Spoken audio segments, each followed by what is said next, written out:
Salve, amigas e amigos da filosofia, bem-vindos a mais uma das nossas conversações filosóficas, que hoje eu vou conversar com a professora Carlota Salgadinho, que tem uma pesquisa de doutorado sobre o David Hume, é professora pela PUC-Rio, onde ela também concluiu esse doutorado, e é muito bom conversar com você hoje, é um prazer muito grande recebê-la aqui no canal, e é um autor fundamental, né, da filosofia moderna, o Hume, e infelizmente eu não consegui trazer quase ninguém para falar sobre ele no canal, então vai ser também para o acervo aqui, para as pessoas que acompanham o canal, com certeza muito valiosa a sua presença. Obrigado, Carlota, e já vou começar com a primeira pergunta, mais sobre sua trajetória de pesquisa, né, por que você escolheu o tema que você estudou, e daí depois a gente vai conversando mais exatamente sobre a sua pesquisa.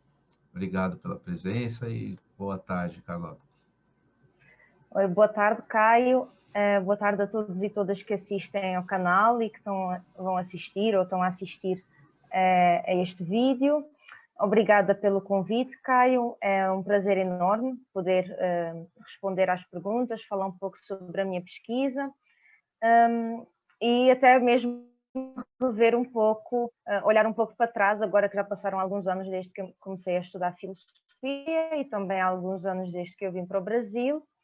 Então, também é muito interessante como uma retrospectiva, não é, desses últimos anos.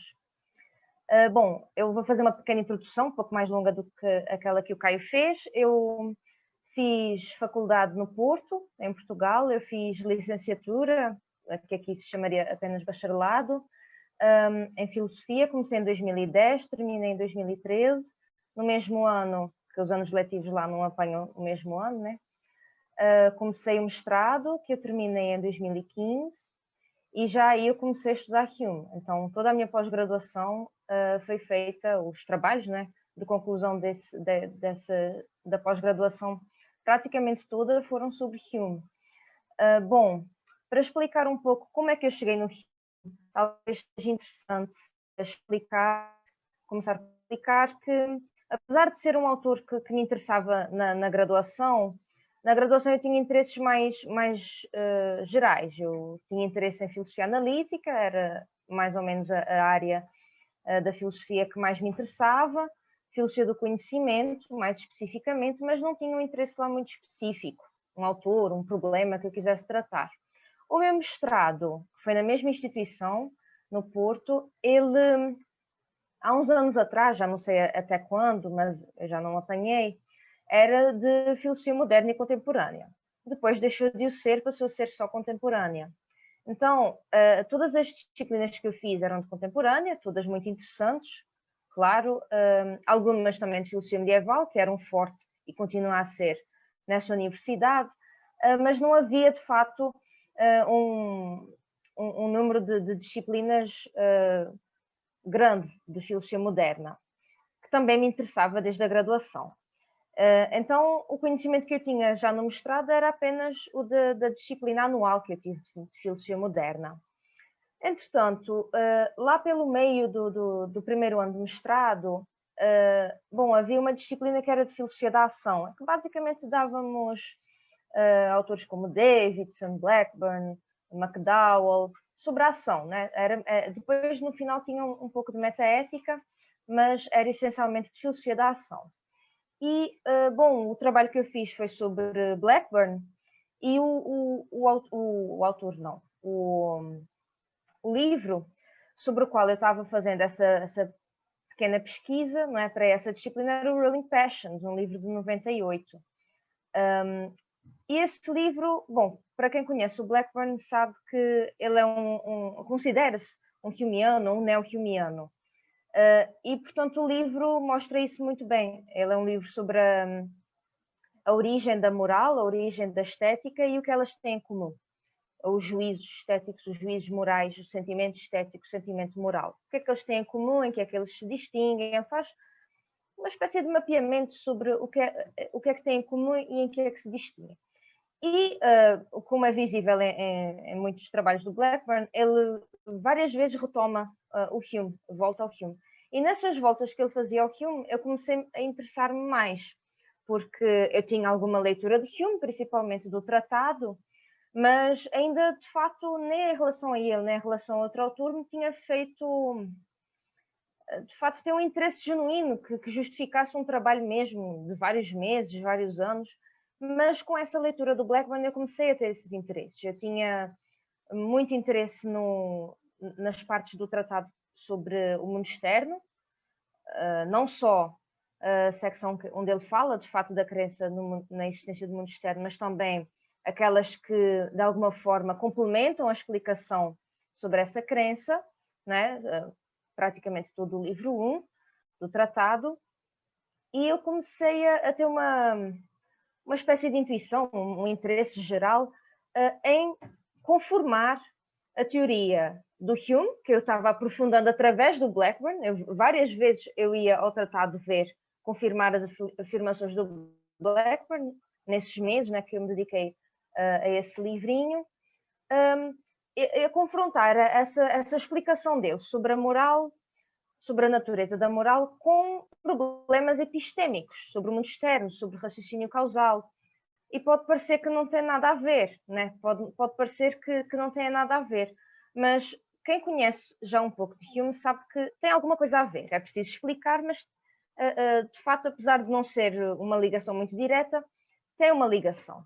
E eu comecei a investigar exatamente essa ligação.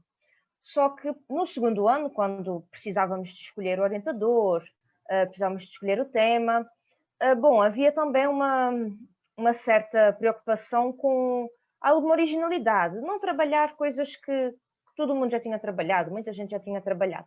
E, de facto, raciocínio causal, mundo externo e teoria moral eram partes da filosofia do Hume que já estavam um pouco batidas, digamos assim. Já eram bastante estudadas. Então, o meu orientador sugeriu trabalhar o livro 2, que é sobre as paixões, onde o Hume discorre sobre a mecânica das paixões, como é que as paixões surgem na mente, como é que elas se relacionam com os princípios da associação, como é que se relacionam com o princípio do hábito, que não é o mesmo que o princípio da associação, é um princípio complementar aos princípios da associação. Então, de facto, eu li esse livro, completando assim a leitura de todo o tratado, e de facto era muito interessante. Pelo menos eu ganhei interesse nesse livro, e a dissertação foi então sobre o papel do livro 2 no tratado. A conclusão a que eu cheguei levou-me também ao doutorado. Daí eu estar fazendo essa introdução um pouquinho mais longa, relacionada com o mestrado e a origem do interesse no Hume. Bom, eu trabalhei a importância dos conceitos que ele explorava no livro 2, que era essencialmente essa mecânica, né, essa interação entre as paixões e a imaginação, os princípios de associação, o hábito.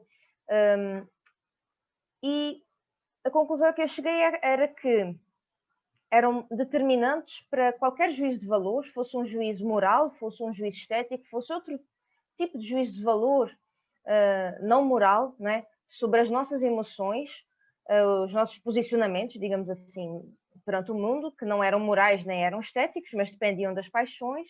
A conclusão foi essa, e pelo meio da pesquisa, para a conclusão da dissertação, para a escrita da dissertação, eu descobri uma parte da teoria do Hume que de facto não salta à vista. Pelo menos para quem lê de uma vez só, ou pela primeira vez, eu acho o tratado, que é uma ideia que parece ter sido bastante explorada na filosofia contemporânea, que é do projetivismo. Essa ideia de projetivismo não existe no tratado, nem existe na obra do Hume. Ele não falava em projetivismo, e o projetivismo, pelo menos enquanto se aplica à filosofia do Hume, coisa que o próprio Blackburn acabou por fazer. Bom, o trabalho sobre o Blackburn ficou restrito ao Blackburn, deu tudo muito certo, foi muito interessante, mas então os meus interesses em filosofia contemporânea ficaram mais ou menos entre parênteses com essa descoberta do crescente interesse no Hume, a propósito da leitura do Blackburn. Então, digamos assim, a parte das disciplinas ficou fechada, não é? Era essencialmente filosofia contemporânea, uma ou duas de filosofia medieval, cumpri as disciplinas, e eu prosseguia então com o Hume, apesar de não ter perdido o interesse na filosofia contemporânea. Enfim, então lá vamos ao projetivismo.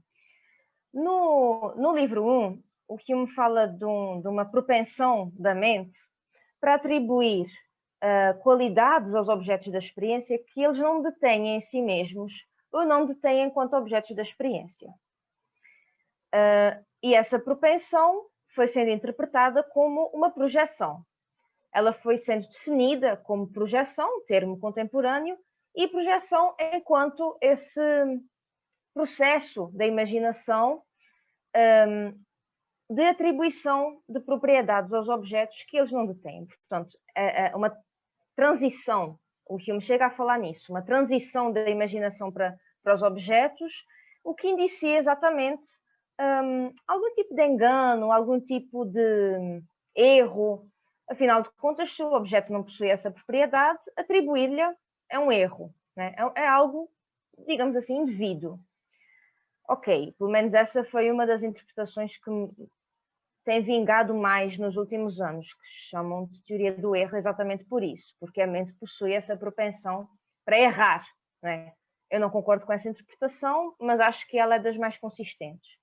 Então, ao investigar o próprio papel do livro 2 e das paixões na epistemologia do Hume, essencialmente na formulação de juízos de valor, sejam eles morais, não morais, estéticos, e também deixando uma certa ponta solta, que ainda permanece solta. Eu pretendo retomar esse tópico, mas uma ponta solta que ficou, a influência das paixões no conhecimento, o interesse pelas questões de fato do qual o Hume fala, eventualmente a relação disso até mesmo com a superstição e com o entusiasmo presente já na religião, que motiva, não é, o fanatismo religioso, coisas que eu não explorei, mas que lá está, ficaram como ponta solta, que talvez as paixões na filosofia do Hume tenham um papel mais abrangente ainda do que no campo dos valores em geral, ou seja, também no conhecimento, na edificação do conhecimento científico e conhecimento não científico. Então, eu cheguei a essa conclusão, mas a menção que eu fiz à propensão projetiva não foi em vão. Quer dizer, eu descobri essa menção e até alguns comentários sobre isso, que eram úteis também para tratar das paixões, nomeadamente um livro muito conhecido do Barry Stroud, de 77, chamado Hume, que faz parte de uma coleção em que as pessoas basicamente falavam sobre um autor na qual eram especialistas. Tem um famoso também do Vogelin sobre Wittgenstein, por exemplo. Ele escreveu um sobre o Hume, e tinha um outro que também é muito famoso, do John Mackey, chamado Hume's Moral Theory. Então, essencialmente a partir da leitura desses comentadores, que eles são não só considerados filósofos contemporâneos, mas também, em relação ao Hume, são comentadores de Hume e muito respeitados. Eles deram origem, então, a essa interpretação chamada de teoria do erro, e com essa leitura, não é? Criando assim um novo interesse que foi, então, desenvolvido no doutorado.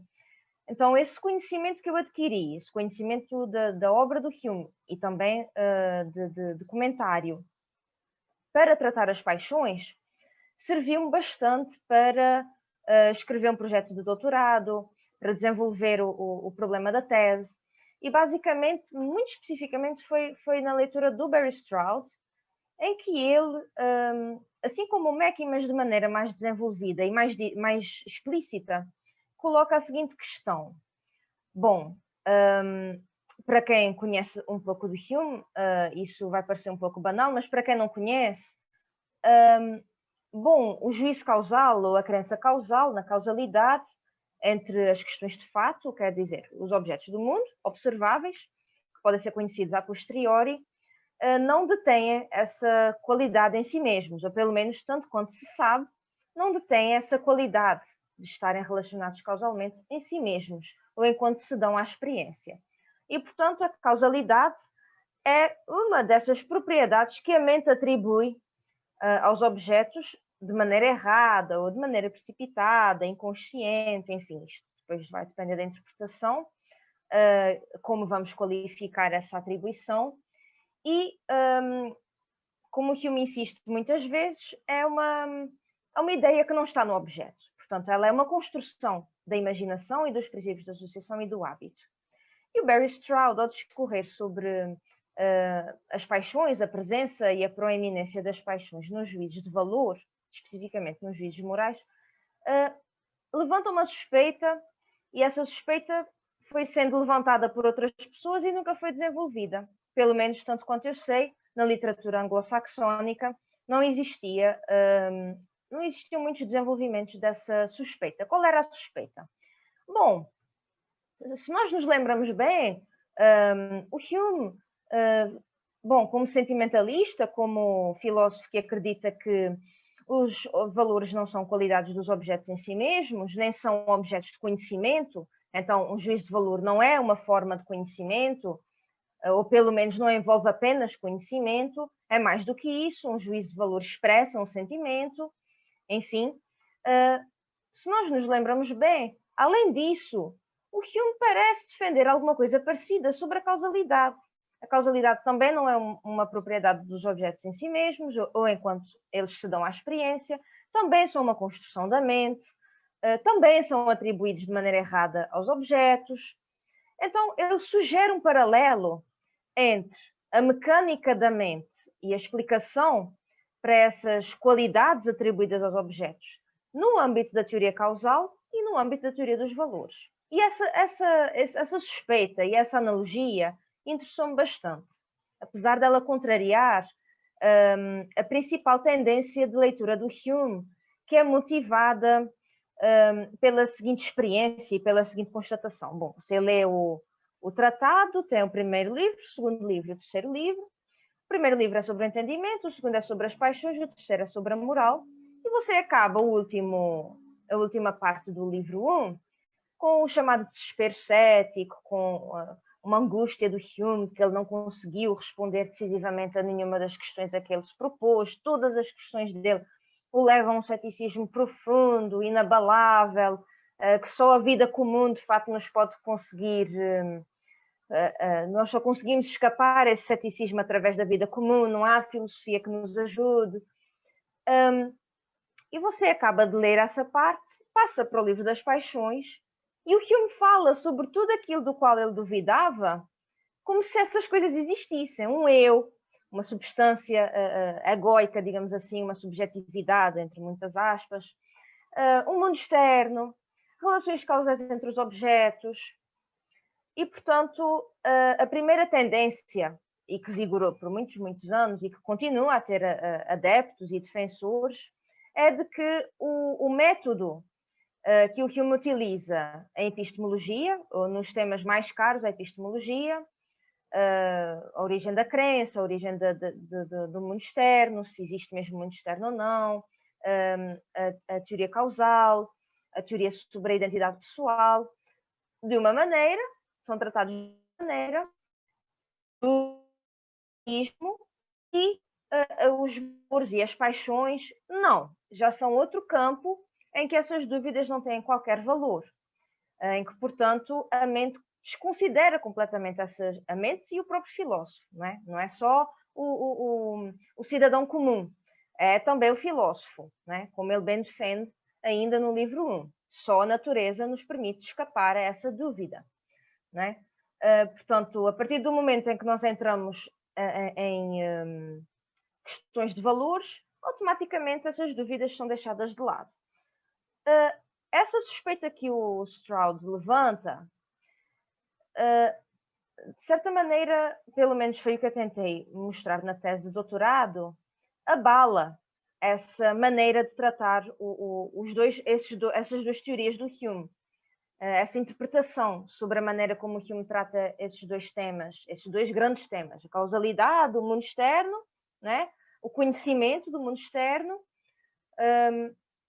e os valores. Eu sempre suspeitei um pouco disso, justamente porque eu me deixei levar por essa suspeita. Eu fiquei muito convencida daquela suspeita que o Stroud levantava. Então eu tentei perseguir um pouco essa intuição do Stroud, que não foi muito desenvolvida, apesar de ter vários pontos de analogia, relativamente soltos. Por exemplo, ele não cria um capítulo para falar dessa analogia. Ele vai falando dessa analogia no capítulo sobre a moral, e na conclusão ele fala também alguns desses pontos, alguns são desenvolvidos, alguns termos passam a ser utilizados, mas dá para ver que o Stroud não tinha a intenção, ou talvez até nem se tenha debruçado o suficiente sobre esses temas para desenvolver essa teoria de que haveria essa analogia. Essa suspeita fica por alto. No MEC também. E noutros comentadores também fica. Então, eu pude ver que muita gente que trabalhou, por exemplo, sobre teoria causal, não se preocupou com teoria dos valores, então preocupava-se em saber se o Hume era um realista, um antirrealista, um cético. Quem trabalhava os valores preocupava-se em fazer uma analogia, uma aproximação entre o valor estético e o valor moral. Inclusive o próprio Blackburn, mais tarde, até com conceitos próprios e conceitos tirados de outros filósofos, mas mesmo nos comentadores isso dava para ver. Tinham essas preocupações, mas não tinham a preocupação de fundir essas duas teorias. E lá, de vez em quando, aparecia algum comentário sobre isso. Por exemplo, aparece num artigo de Peter Cale, um comentador bastante recente, que acredito que ainda esteja bem vivo. Ele chega a fazer uma defesa de que isso não é possível tratar da mesma maneira a teoria causal e a teoria dos valores, apresenta dois argumentos até relativamente convincentes, mas que eu tentei contrariar. Bom, convincentes, mas não tão convincentes como a intuição contrária, a meu ver. Tenho também um livro muito interessante, que foi aquele sobre o qual eu mais me debrucei na defesa da minha posição, de uma comentadora chamada Angela Coventry. Ela tem um livro que foi traduzido para português como Compreender Hume. Então ela talvez seja conhecida por pessoas que não estudam Hume em pós-graduação por causa dessa tradução. Não sei agora quem fez essa tradução, mas sei que ele está traduzido sob esse título, Compreender Hume. E ela tem um outro livro mais interpretativo, não é? Em que ela apresenta uma interpretação do Hume. De novo, ela propõe-se a fazer uma analogia entre a teoria causal e a teoria dos valores, mas pelo meio ela acaba, a meu ver, eu não vou dizer que ela se perde, mas ela acaba por desconsiderar alguns detalhes da argumentação, principalmente das posições contrárias à dela, que seriam úteis até para justificar a posição que ela apresenta, que é chamada de quasi-realismo, que inclusive ela, como orientanda do professor Blackburn, acabou por ter talvez mais conhecimento e aplicou exatamente essa filosofia do Blackburn, pela qual ele é mais conhecido, o quasi-realismo, à filosofia do Hume.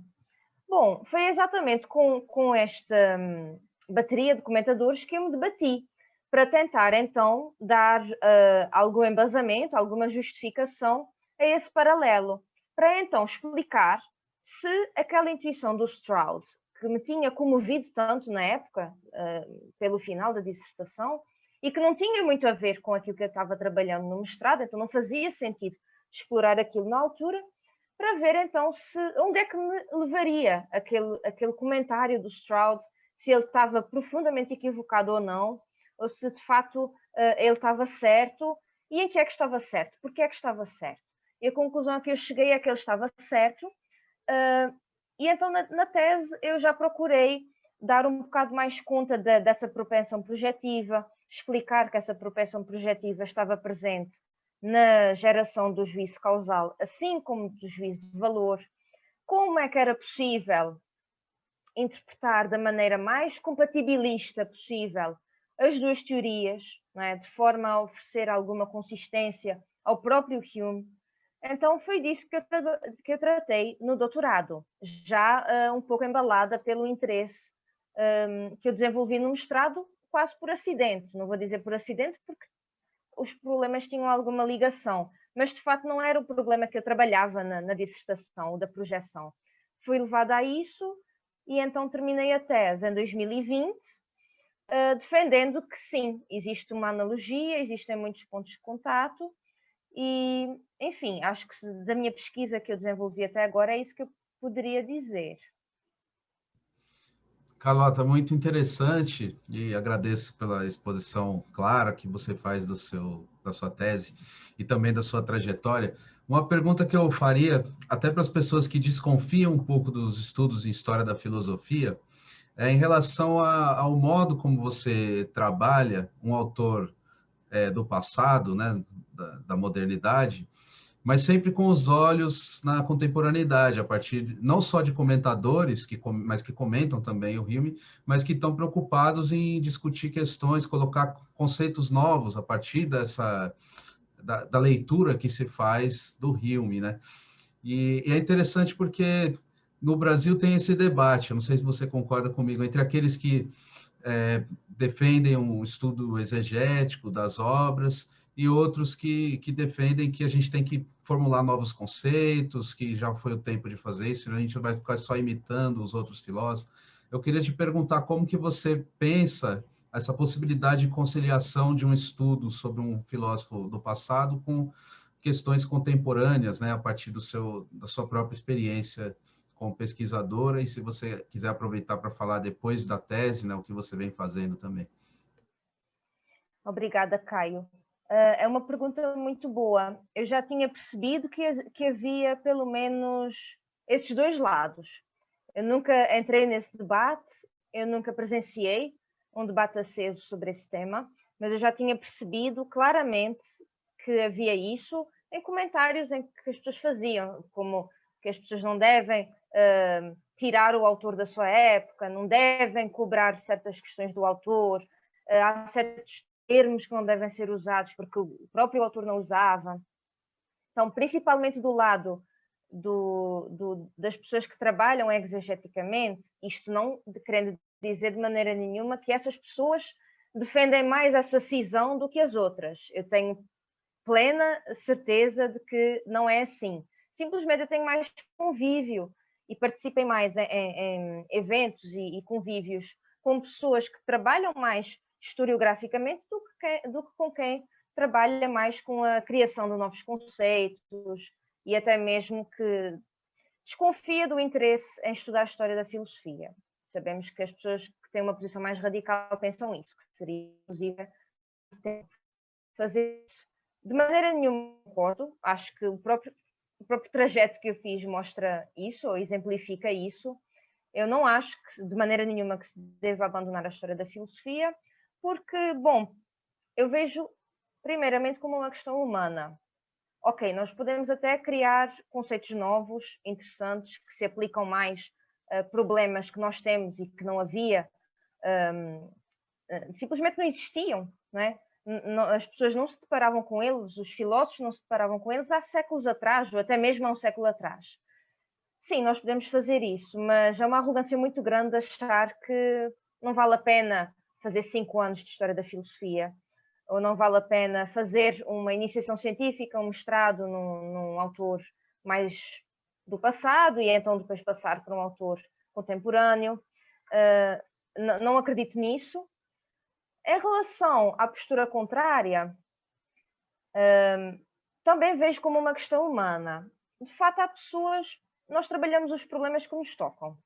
Então, acredito que nenhuma pesquisa sincera em filosofia se desvincula totalmente de algum problema que, de fato, aquele pesquisador, a pesquisadora tem. Então, acredito que, para pessoas que trabalham mais historiograficamente, talvez o problema que preocupava aquele filósofo seja também o problema que a preocupa. Então, seja mais pertinente trabalhar aquele problema. Em relação a exigir do autor respostas a problemas que ele não colocou, porém, também não concordo. Não acho que não devamos cobrar essas respostas, porque no fundo nós não estamos a cobrar do autor, nós estamos a cobrar do texto. O texto ganha vida própria a partir do momento em que o autor o escreve.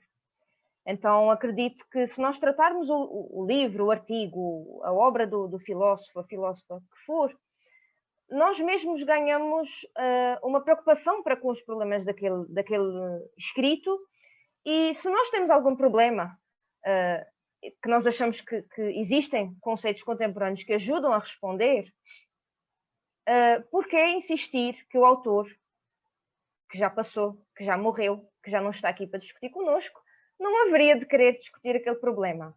Bom, isso é problema dele, né? Não é nosso problema.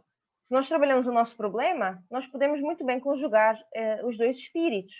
Então, eu penso isso. Eu sou muito adepta desse tratamento, tanto de um tratamento mais contemporâneo dos autores da história da filosofia, qualquer que seja a época,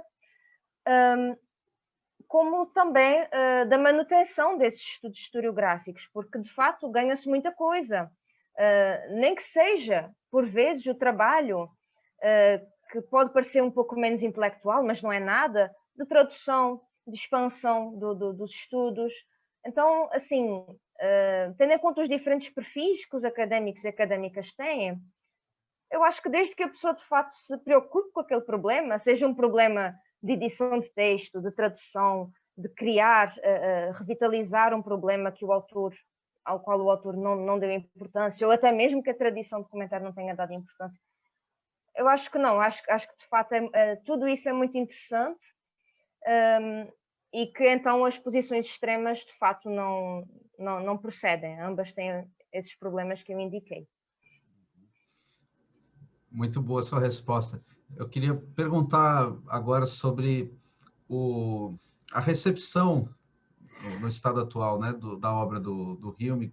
O que você indicaria para as pessoas que têm interesse e tal, em aprofundar, né, assim, as boas traduções, os grupos de pesquisa, publicações, revistas, esse tipo de coisa, pensando no Brasil e nas coisas em língua portuguesa que são mais acessíveis, né? Bom, Caio, eu começo por indicar as traduções, né? O que alguém interessado em Hume poderia e deveria ler do Hume, não é? Traduzido para português, quais edições essa pessoa deveria ler, e então depois eu vou mencionar alguns dos grupos, algumas das revistas que eu já conheço, lembrando que, apesar de eu estar aqui há 5 anos, há coisas que eu ainda não conheço, há pequenos nichos que eu ainda não conheço, mas do que eu puder indicar, de fato, acho que já teria algumas coisas para indicar.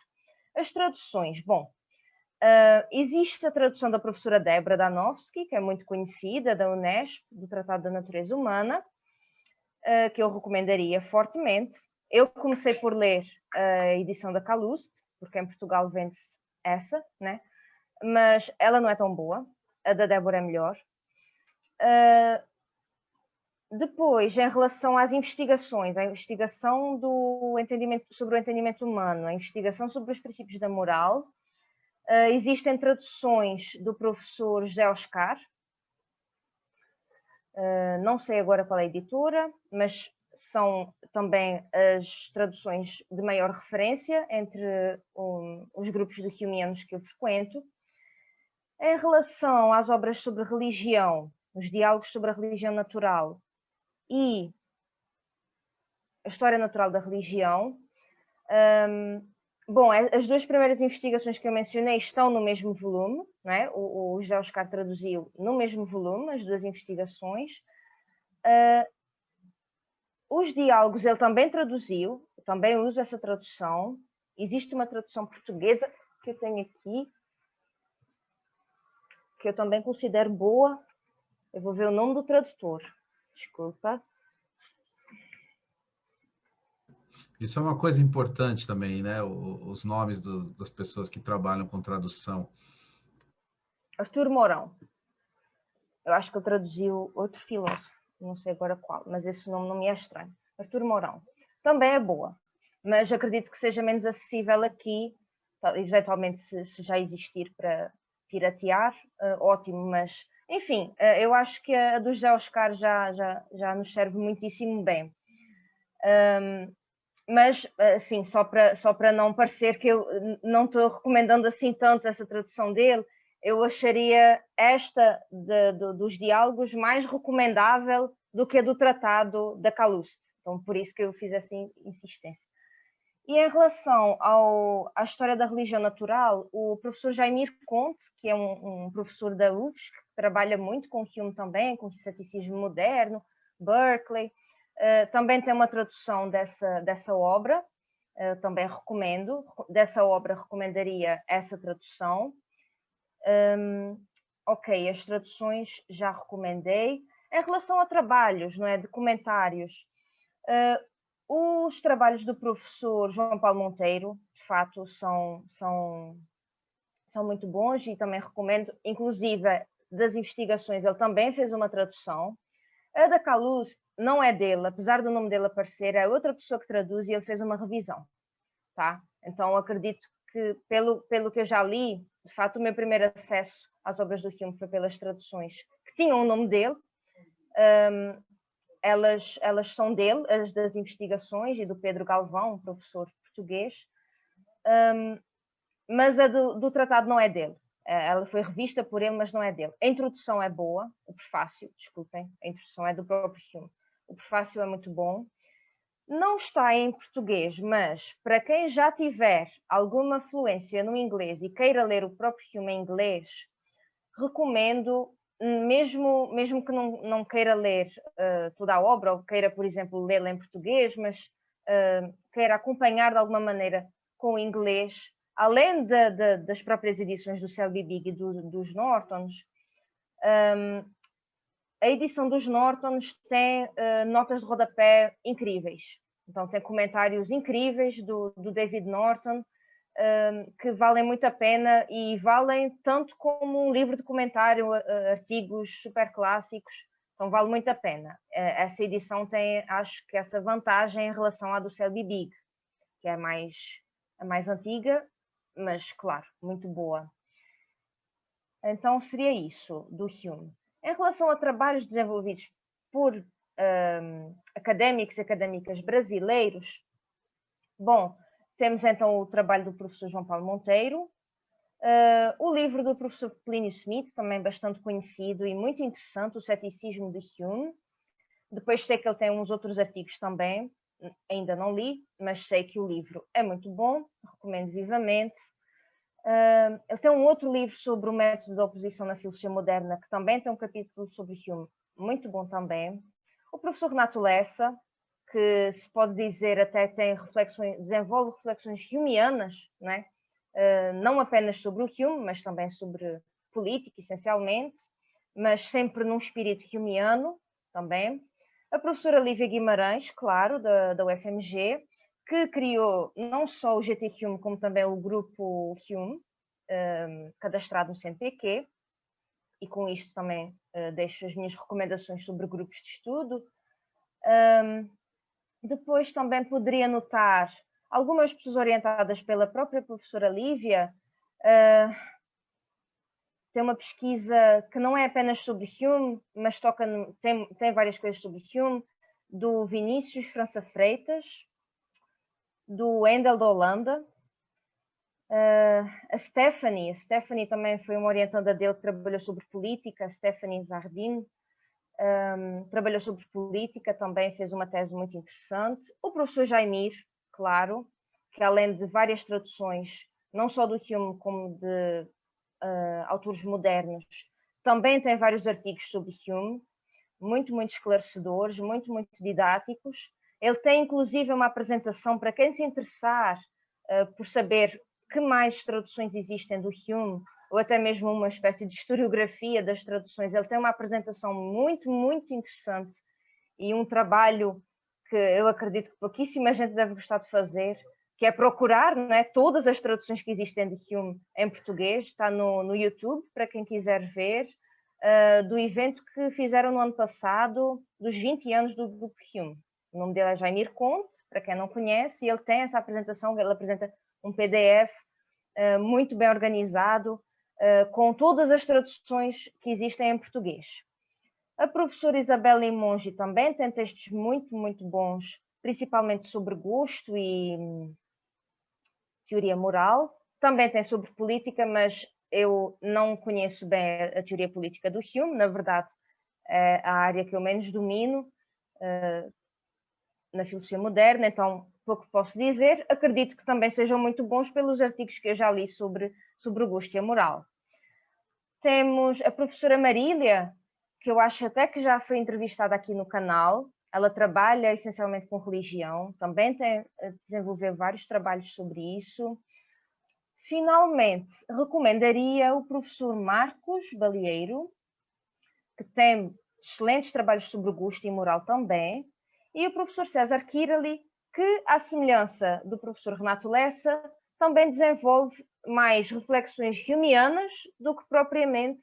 Muitas vezes ele de facto apresenta coisas incríveis sobre o Hume, mas quando não apresenta sobre Hume, muitas vezes vemos ele apresentar o seu trabalho e o seu pensamento de maneira humeana. Então também acho o trabalho dele muito interessante, ele cruza muita coisa do Hume com arte conceptual, acho muito interessante.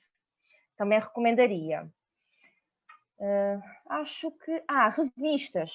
Temos uma revista vinculada ao grupo que se chama Revista Estudos Humeanos, publica essencialmente sobre Hume, com muito trabalho das pessoas que fazem parte do GT e do grupo Hume CNPq, e também de pessoas de fora, evidentemente, não é fechado. Tem a revista Skepsis, também publica muita coisa sobre Hume, apesar de não ser uma revista humeana, enfim, pelo menos no sentido mais estrito não é humeana, é de ceticismo, mas também tem muito trabalho bom sobre Hume. Tem até algumas traduções de ensaios do Hume, então, além de trabalho sobre Hume, tem trabalho do próprio Hume traduzido. Bom, e é isso. Eu sei que existe muito trabalho muito bom, também espalhado por outras revistas, mas revistas especializadas, onde certamente encontrarão trabalhos de grande valia sobre Hume, seriam essas duas revistas que eu teria para indicar, esses dois lugares. Legal, Carlota. Muito obrigado pela sua exposição e também pela disponibilidade em conversar aqui comigo e o público do canal. Tenho certeza que vai ser muito proveitoso para quem se interessa, para quem quer aprofundar um pouco mais, não sabe às vezes por onde começar, e também para aqueles que já têm algum estudo, ou mesmo que são da área, né, da filosofia moderna, que pesquisam isso, para conhecer um pouco mais a sua pesquisa, né?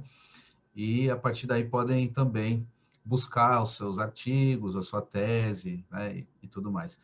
Então, eu só tenho a agradecer, e se você quiser dizer mais alguma última coisa antes da gente encerrar, pode ficar à vontade.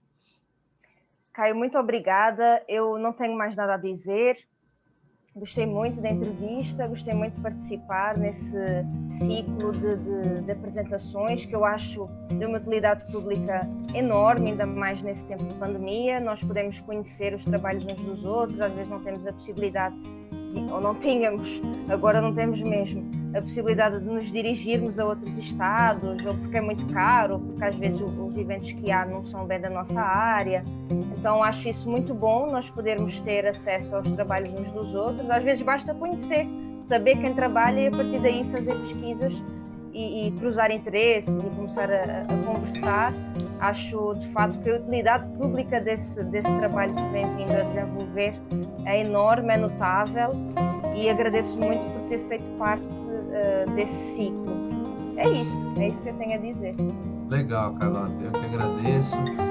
Foi muito legal. Quem assistiu a gente aqui também agradeço. Não esqueçam de deixar comentários aí no vídeo depois para a gente continuar essa conversa, né? O canal está à disposição. Depois, quem quiser perguntar, colocar outras coisas também, fiquem à vontade e fiquem ligados nas próximas conversações filosóficas.